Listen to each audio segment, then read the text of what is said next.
Yeah, that's good, mate.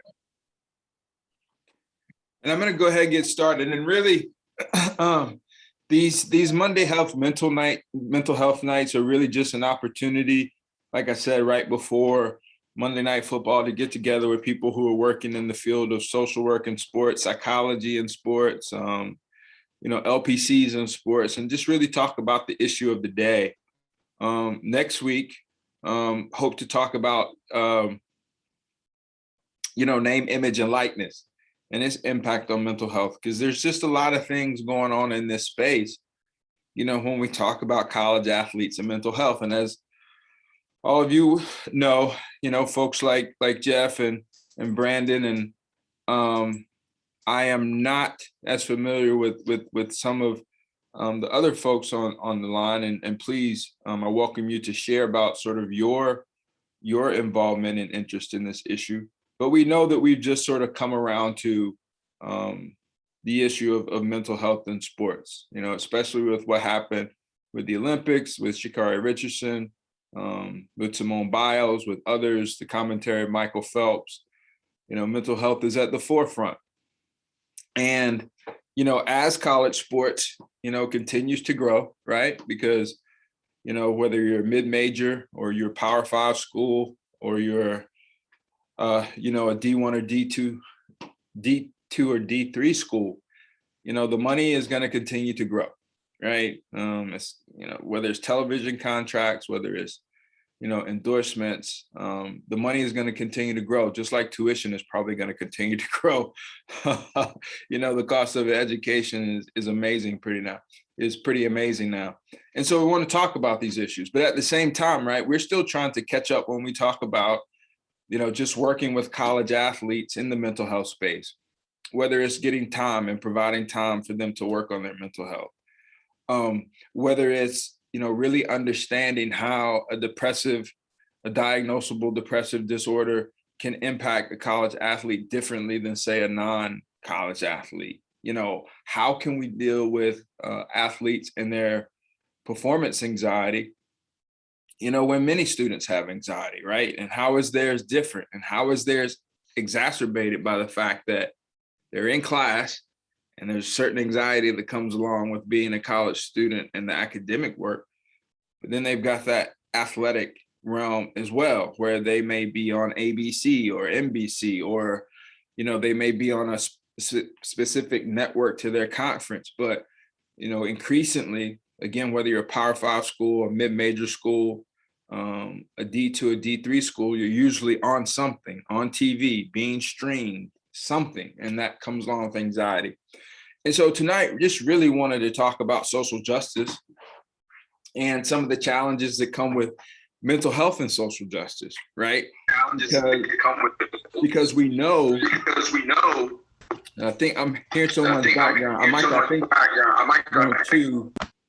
Yeah, there we go. Thank you. So, we know that there are some trying times, in the aftermath of, the deaths of Breonna Taylor, Breonna Taylor and George Floyd, right? And it was necessary for not only college athletes to speak up, but for athletes, for athletic departments, as well as college athletes to speak up.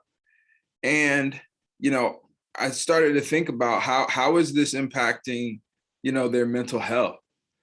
And so one of the things that I wanted to open up the conversation around is, as a social worker, we always talk about strengths-based perspective, right? Strengths-based work is critical to the work that we do. And so this presentation actually originated from an athletic department who wanted me to speak with their development staff, because their development staff was getting a lot of pushback from donors because college athletes were, one, speaking out on social justice issues. Two, they were developing entities like Black student athlete associations and Black and brown student athlete associations and student athlete associations that included, student athletes who are also not Black and brown. And this athletic department really wanted me to speak with their staff about how to deal with the pushback that they were getting, So then I was like, well, if they're getting pushed back, then I wonder what's going on with the kids at the University of Texas with the Eyes of Texas, or the kids at Kansas State University, the young men at Kansas State University, when their football team, threatened that they would not play if a student wasn't expelled for some insensitive comments, right? Or we could think about athletes at Mississippi State, or we could think about the athletes at Oklahoma State, and so this was unfolding. And so then I started to think about it more.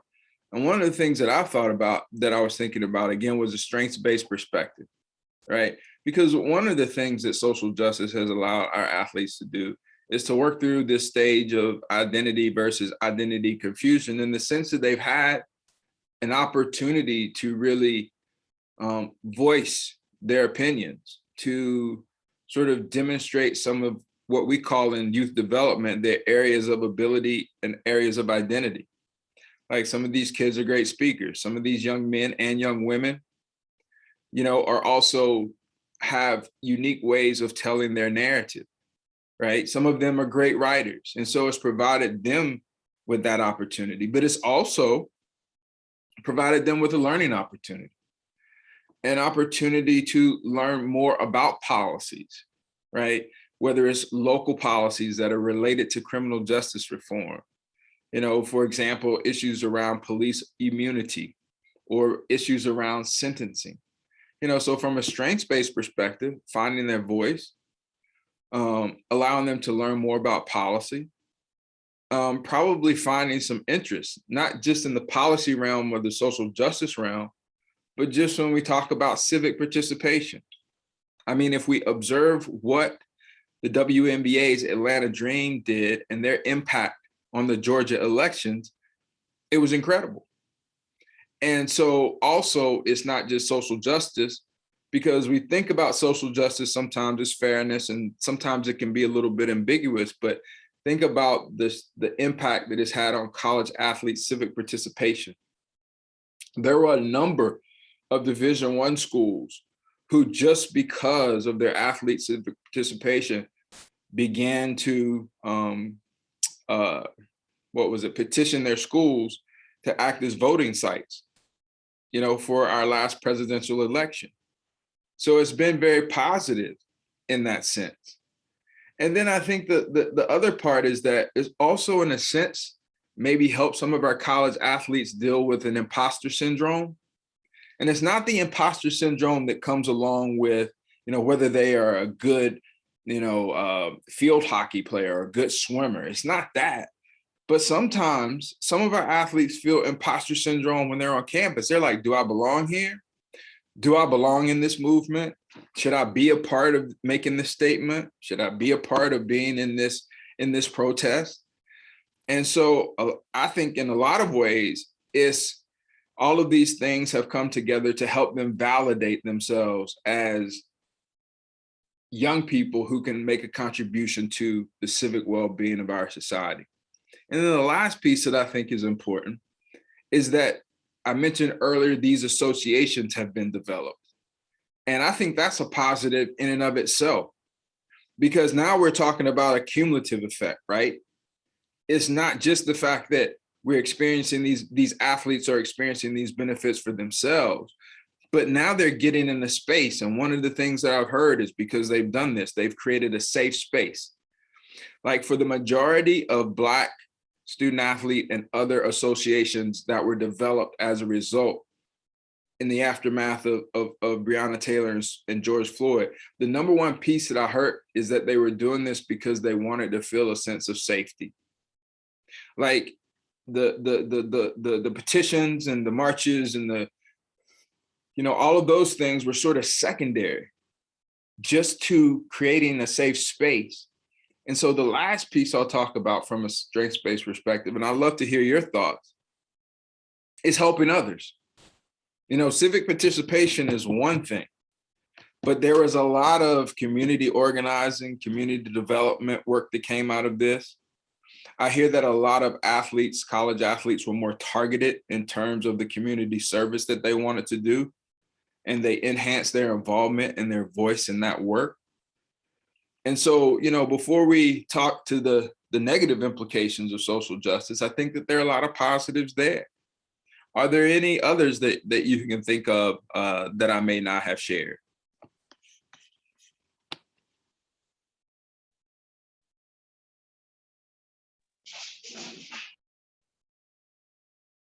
And Lauren, feel free if there's students in your class and you want them to chime in, absolutely, feel free.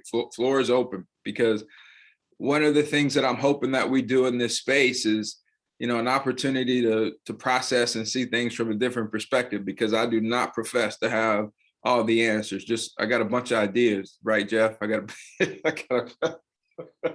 a bunch of ideas. A lot of ideas, Dr. Gill, always. Oh boy. Anything at all? It's kind of out a different stream for sure, but I know, especially north of the border here in Canada, like I said, university sports, that's not a big deal, but the biggest thing for us is major junior. So major junior hockey, the hockey levels for us is kind of where a lot of the emphasis and that's where the money is too, for sure. And a lot of those efforts were turned, especially into Indigenous concerns. Because here, one thing we often see is the racial profiling and the discrimination and racism against Indigenous populations. So we've seen a lot of the, Quebec Major Junior League, the Ontario Hockey League, the Western Hockey League, a lot of those leagues and a lot of the players from that inform a lot of social justice kind of approaches to combat discrimination in Indigenous communities. Yeah. And that's a great piece to add, Brandon, because I think about the international athletes that we have here, right? And they've got issues back home. And then, like you said, we could learn a lot from, junior hockey leagues and, because sports is structured differently in different places. And just in terms of how people in the area that you're in sort of react to things, a learning opportunity. So that's a great point. I like that.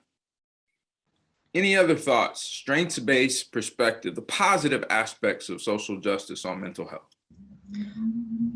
Hi there. I wish I could. I can't turn my video on. This is Lauren. No worries. Go ahead, Lauren.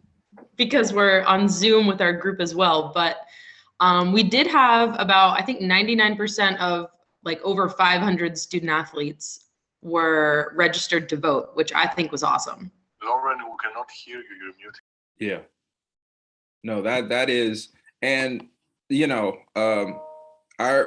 one of the organizations that I'm trying to build, athletes and advocates for social justice in sports. We've done a scan of some athletic departments here in the Power 5 conferences, and it really has been amazing. In terms of how well athletes have responded in terms of registering the vote, or at least being involved in that. So thank you for sharing that, Lauren. Any other thoughts before I move to sort of our more traditional, our deficit base and some negative things that I feel? And these are just my opinions, but any other thoughts? Hey, Dr. Gill. Yes. It's Michael here.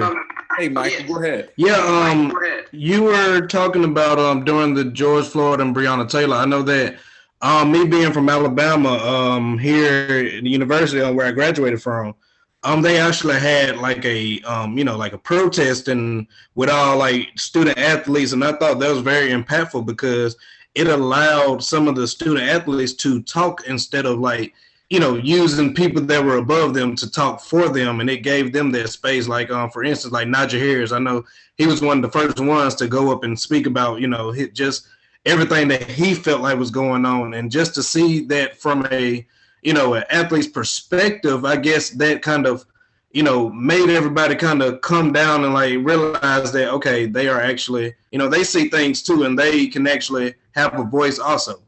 Because, here in Alabama, you felt like just football, but, but it actually, I like that how it gave them a chance to actually express their feelings about what all was going on, and nobody really just, talked about them, but it allowed them just to, express and just let go of all those feelings during a powerful protest, I may add.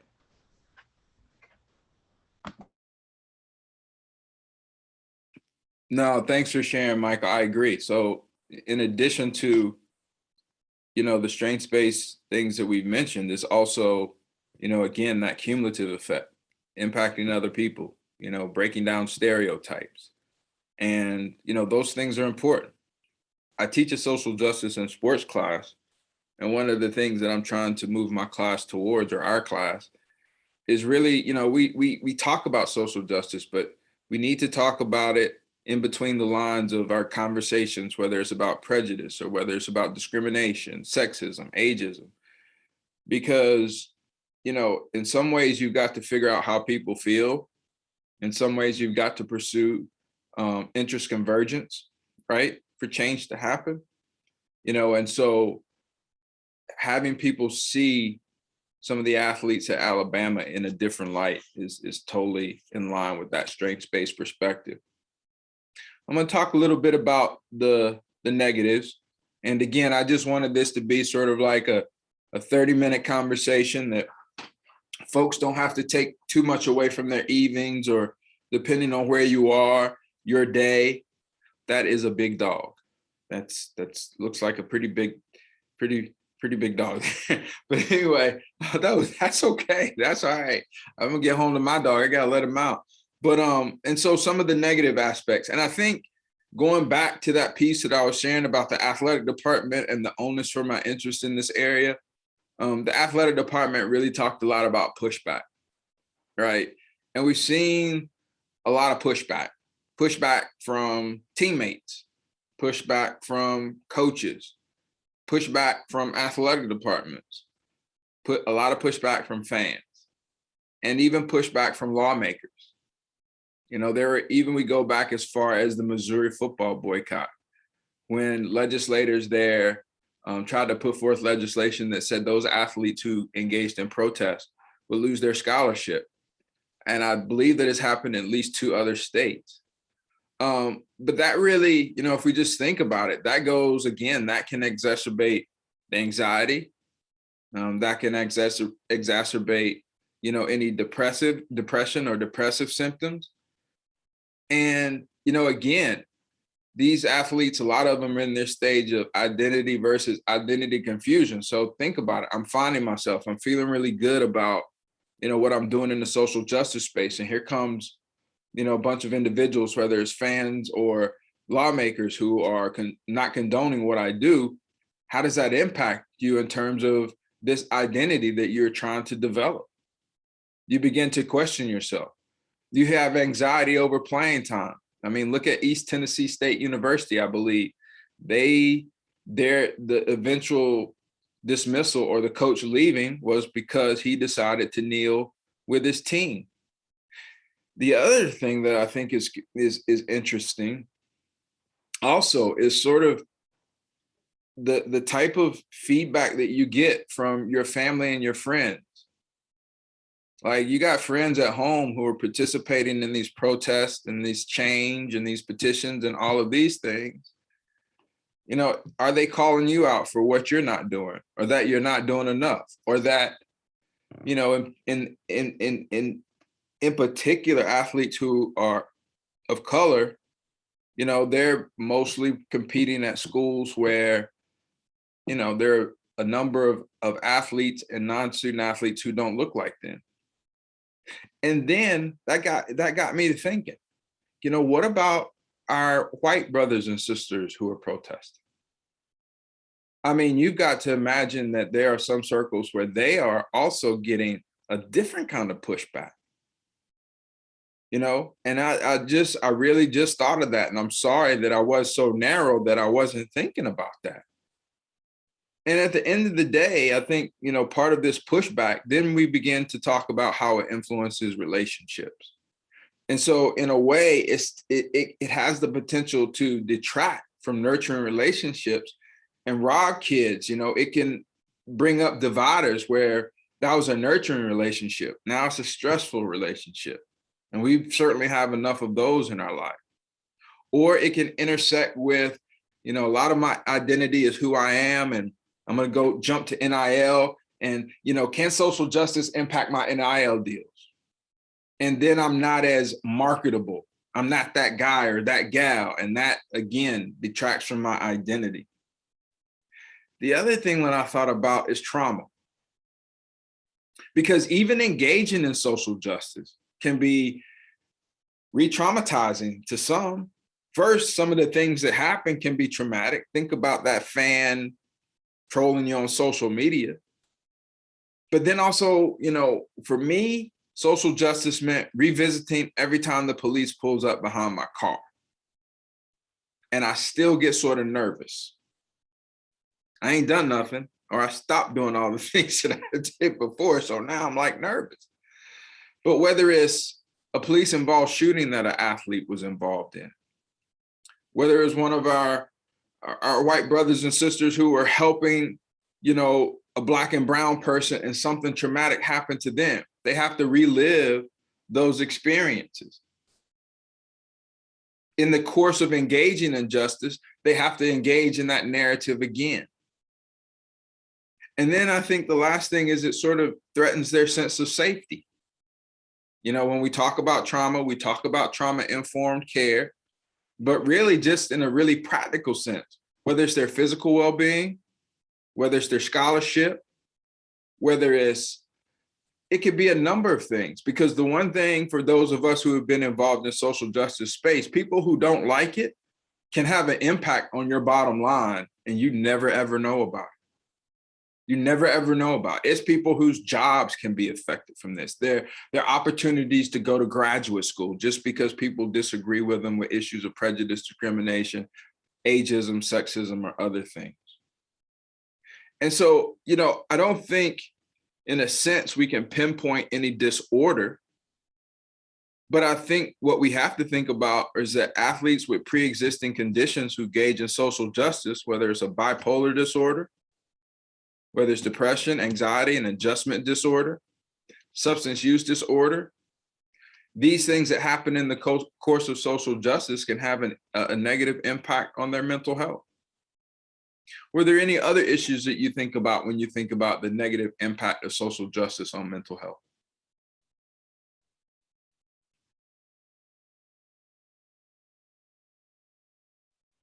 Not to mention the feelings that you can have if you decide, I don't want to risk certain things and be involved in it, that guilt, so to speak. Any other things?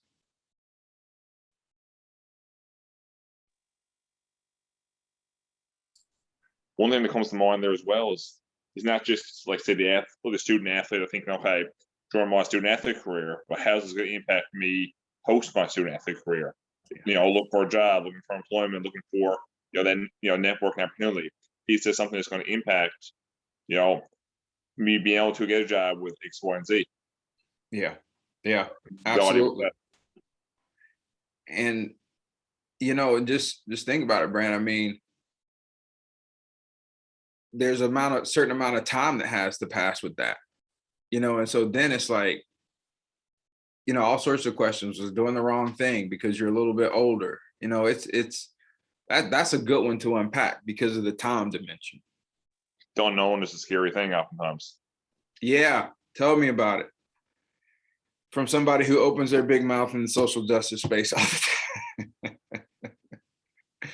Other thoughts? So I know it's somewhat related, Dr. Gill, but here I am in New England, and we seem to be so liberal. Some people around the country think that, but embracing athletic mental health, that athletes have mental health issues, has really been a challenge. And I find really people aren't as progressive as we profess to be around here. So I'm trying to do some work here just to try to destigmatize mental health amongst athletes. And here I am in a land where, UConn's number one, but high schools, they're not getting the mental health support that they need. So, it's not social justice as, we may profess, traditionally, but in a way, it's exposing just that it's an issue and normalizing that we need supports that with professionals that can understand the challenges that athletes, encounter. At obviously 1/3 the rate of non-athletes. So it's such a big issue wrapped in a big issue. You know, and I love the media campaigns, but it's tip of the iceberg, right? At least around here. Yeah, you're absolutely right, Jeff. I appreciate you sharing, because you just brought up a very profound point, and that's that. What about the social justice efforts around mental health? You know, what about those? Like, I mean, that's pretty prophetic. What you're saying. I think that's another. I think that's another Monday night mental health topic right there. You know, but with that said, and I'm gonna definitely be respectful of your time. We got about 3 minutes. I want these to be, sort of short, quick, and hopefully they have an impact on our thought process. But what can we do as mental health professionals to help our athletes? Whether we see that their mental health is affected by their social justice work, maybe to have them anticipate that they're, with social justice, there comes some things that you need to be concerned about in terms of your mental health, right? What is it that we can do as practitioners to help our athletes, prepare or cope with the mental health implications, both positive and negative, that come from social justice? I think one word that keeps coming up over and over, and it only makes sense, is safety. So again, providing that safe place and advocating to provide that safe place for athletes to have a voice. Because again, if we talk about anxiety, trauma, depression, substance use, all that relates back to trauma and safety. If a person doesn't feel safe, they're not going to be able to speak up. They're not going to feel they can speak up, and they're going to, it's going to inflict that, the mental health concerns with it as well. So I think, advocating for a safe place, and not just advocating, but being there as an ally to support that safe place for athletes to have a voice. Yeah, that's a great point, Brandon. And safe space could, just be having athletes in conversations like this, and letting them know that we understand. Absolutely. Other thoughts on that in terms of what we can do? I'll share. Hi, everybody. It's been a minute, Dr. Gill. Nice to see you. I don't work with college athletes. I work with adolescent athletes. However, I think advocacy really matters. So what I heard and what I'm hearing is also around the environment that athletes are in. So is there a policy within high schools, colleges, pro departments around what the norms are, what the consequences of behaviors are, so that anxiety is really not knowing what's to come. So creating and advocating for really kind of group expectations, team expectations, like coaches, explain to players what the potential consequences are, and talking through that before and after whatever social justice stance somebody takes, and then advocating to the athletic departments and schools around changing policies that feel unjust. And that's kind of team activism, I would say, but then that can help protect the individuals that are part of a team, so that they're not in a state of anxiety and not knowing what the consequences of that could be. So I would say a lot of advocacy on like the bigger, higher level, and then obviously lots of emotional support before and after possible interactions, as well as safety with like police, like having numbers written on your arms, like doing basics of protesting training that many young people and college, I'd say generally high school and college age students, who are the ones mostly in the streets, don't know or haven't gone through the training to be in the streets about what to do when you encounter, having numbers written on your arm, and all that specific training as well.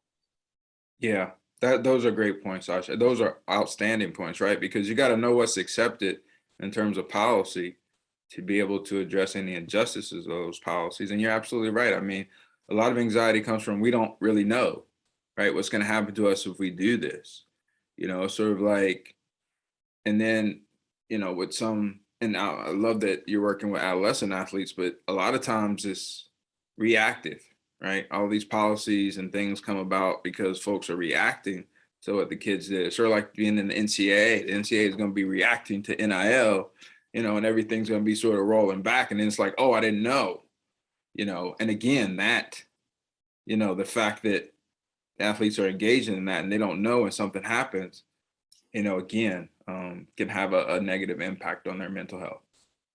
Any other thoughts?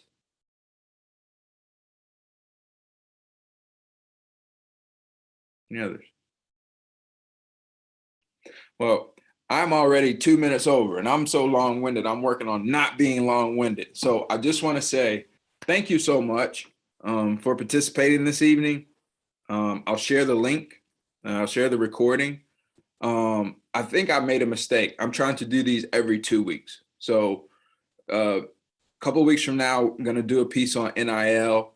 I'd love for you to come back and join. Likewise, if there's a topic that you want to discuss, and even if you want to lead, I'll host, and I'll put the word out and share it with everyone.